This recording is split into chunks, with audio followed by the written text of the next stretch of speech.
ભાજપ પ્રદેશ અધ્યક્ષ C R Patil સાહેબે બનાસ કમલમનું લોકાર્પણ કર્યું હતું।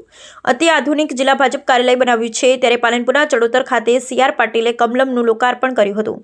સાથે સાથે કમલમ ખાતે જળસંચય પ્રોજેક્ટને પણ ખુલ્લો મૂક્યો।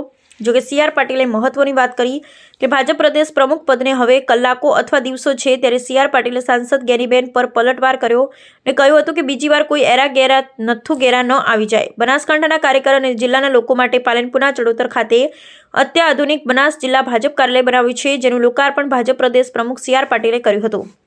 જ્યારે જળશક્તિ પ્રોજેક્ટને પણ સી આર પાટીલે ખુલ્લો મૂક્યો। જો કે સી આર પાટીલે કહ્યું હતું કે દેશમાં 700 આધુનિક ભાજપ કાર્યાલયનું નિર્માણ થઈ રહ્યું છે અને કાર્યાલય નિર્માણ અને જરૂરિયાત એ મહત્વની બાબત છે। ગુજરાત એક મોડલ છે અને ગુજરાત પાછળ ન રહે તે હેતુથી વિકાસની દિશામાં આગળ વધી રહ્યા છીએ। સી આર પાટીલે કહ્યું કે ક્યાંય પણ ઉદ્ઘાટનમાં હું હાર નથી પડતો અને એનું કારણ એ છે કે હાર મને પસંદ નથી, મારો જન્મ જીતવા માટે થયો છે અને જીતીએ છીએ। જો કે સાંસદ ગેનીબેન પર પલટવાર કરતા કહ્યું કે લોકસભામાં તમારી ભૂલ થઈ છે, પસ્તાવો પણ થયો હશે, પરંતુ બીજી વાર કોઈ એરા ગેરા નથ્થુ ગેરા ન આવી જાય તેનું ધ્યાન રાખજો અને કહ્યું હતું કે પાટીલનો પાવર ઉતરવાની કોઈની તાકાત નથી। તો આગામી સમયમાં ગુજરાતમાં 5300 ગ્રામ પંચાયતની ચૂંટણી આવી રહી છે ને તે ચૂંટણી જીતવાના છીએ ત્યારે જળસંચયના સી આર પાટીલે પહેલ કરી હતી અને બનાસ કમલમથી પ્રોજેક્ટની શરૂઆત કરી હતી। જો કે જળસંચય માટે દેશમાં 7 લાખ સ્ટ્રક્ચર બનાવ્યા અને ગુજરાતના સરકારે ખેડૂતોના ખેતરમાં જળસંચય માટે સ્ટ્રક્ચર બનાવશે। જો કે ડીસા ધારાસભ્ય પ્રવીણ માળીના જળસંચય કાર્યને પણ સી આર પાટીલે જાહેરમાં વખાણ કર્યું અને ડીસા ધારાસભ્યના કામની પહેલ માટે અનેક ફાયદા થયા તેની પણ સી આર પાટીલે વાત કરી। ભાજપ બનાસકાંઠા રબારી મંત્રી બળવંતસિંહ રાજપૂતે પણ બનાસ કમલમને મિની સચિવાલય ગણાવ્યું હતું। જે કોઈ ઉતારી શકે ભાઈ તો બોલો ને, બીજી વાર કોઈ એવું બોલવાની હિંમત ના કરે, એટલી તાકાત સાથે બોલો કે તમારો પાવર કે ઉતારી શકે ઉતારી શકે। એટલે આજથી સંકલ્પબદ્ધ રહેજો।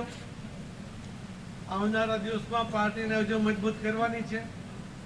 5300 ગ્રામ પંચાયતના ઇલેક્શન આવશે, તમારા જિલ્લા પંચાયતનું ઇલેક્શન કદાચ આગળ પાછળ થાય, પરંતુ આ 5300 ગ્રામ પંચાયતનું ઇલેક્શન જીતવા માટેના પ્રયત્ન સાથે આપણે એમાં પણ આગળ વધી રહ્યા છે।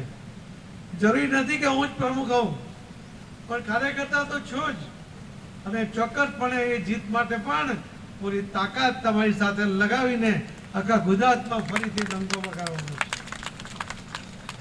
મિત્રો, હું આપ સૌને કહેવા પણ માંગીશ કે આ કાર્યાલયના ઉપર તમારા બધાનો અધિકાર છે અને કાર્યાલય પર તમારો અધિકાર હોય તેમ પાર્ટીનો પણ તમારી પર અધિકાર છે। પાર્ટી આપણને મોટા કર્યા છે। કોઈ એક કાર્યકર્તા જ્યારે બહાર જાય છે ત્યારે એના ગળામાં જે ખેસ હોય છે ને એ જ એના સન્માન આપવા માટેનું પ્રતીક હોય છે। સામેવાળો વ્યક્તિ તમને સન્માન આપે છે, તમારો વાણી, વ્યવહાર, વર્તન એ કદાચ એ સન્માનમાં ઉમેરો કરો છે, એમાં ક્યાંય ઘટાડો ન થાય એના માટેના પ્રયત્ન પણ તમે બધા સૌ કાર્યકર્તા અને આગેવાનો કરજો એવી પણ તમારી પાસે હું વિનંતી કરું છું।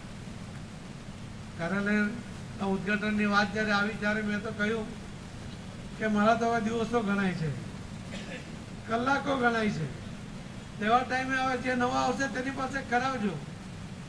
પણ પ્રમુખશ્રીનો આગ્રહ હતો, ઘણા બધાના ફોન આવે કે તમે આવો, એટલે મેં કહ્યું કે લાવો કાર્યાલય તમારું લોકાર્પણ કરવાનું છે ને કામ મારું બી કરી લઉં।